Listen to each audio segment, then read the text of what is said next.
காலையில எந்திரிச்சு 4 மணிக்கு எந்திரிச்சு 9 மணி வரைக்கும் இதே மாதிரி ஒரு டம்ளருக்குள்ள ஃபுல்லா தண்ணியை வச்சுட்டு ஒரு இலையை எடுத்து அதுல முக்கி இயேசுவின் ரத்தம் செய்யும், இயேசுவின் ரத்தம் செய்யும்.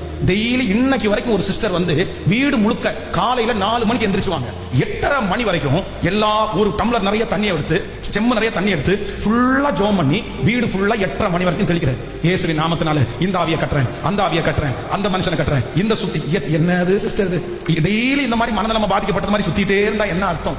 தாவீதுன்ற ஒருத்தன் எதிரியா இருக்கிறான்னு நினைச்சே அவன் எனக்கு எதிரி, அவன் எனக்கு எதிரி, அவன் எனக்கு எதிரி, அவன் கொன்னாதான் சரியாகும், அவன் ஊரை விட்டு ஓடினாதான் சரியாகும், அவன் என் கண்ணு மூஞ்சி முன்னாடி நிக்க முடியாது, இவன் இருந்தா நான் வாழ மாட்டேன், இவன் இருந்தா நல்லா ராஜ்யபாரம் பண்ண முடியாது, இவன் மோசமானவன், இவன் நம்மளை கொண்டுட்டு ராஜ பதவியை எடுத்துருவான். அவனுக்கு அந்த மாதிரி நினைப்பே.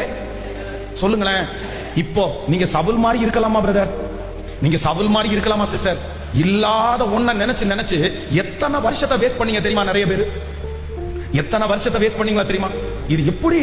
அப்போ ஒண்ணு நீங்க நினைச்சுக்கங்க, நம்ம சந்தோஷமா வாழுவோம், நம்ம சந்தோஷமாய் வாழுவோம்.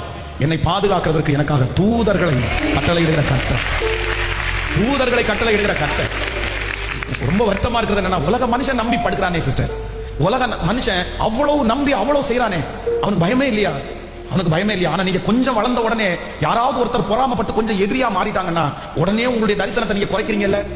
இவனுக்கு முன்னாடி வாழ்ந்தாதான் பிரச்சனை, நமக்கு போதுன்ற மனசு உங்களுக்கு நிறைய பேருக்கு வருதுல. அப்படின்னா அந்த வளர்ச்சியை உடனே நீங்க குறைச்சிக்கிறீங்கல்ல.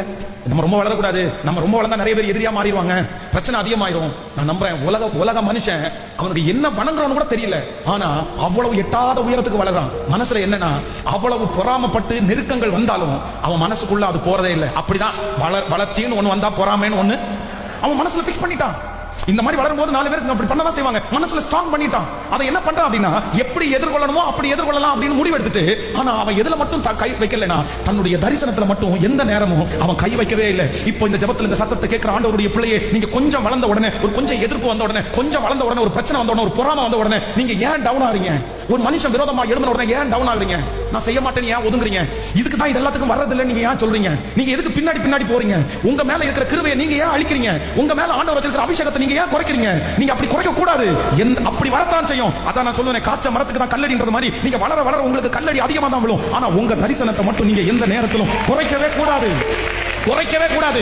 நீங்க எட்டாத ஒரு தேவ மனுஷியா மாறணும், நீங்க எட்டாத ஒரு தேவ மனுஷனா மாறணும். ஹalleluya. உங்களை எட்டாத உயரத்துல கர்த்தர் கொண்டு போய் வைக்கணும். இன்னைக்கு உங்களுக்கு விரோதமா பேசுற யாரும் இனி பேசவே முடியாதுன்ற அளவிற்கு அவங்க பேசினா உங்களை எதுவும் பண்ணாதுன்னு சொல்ற அளவிற்கு உயரத்துல கர்த்தர் உங்களை வைக்கணும்.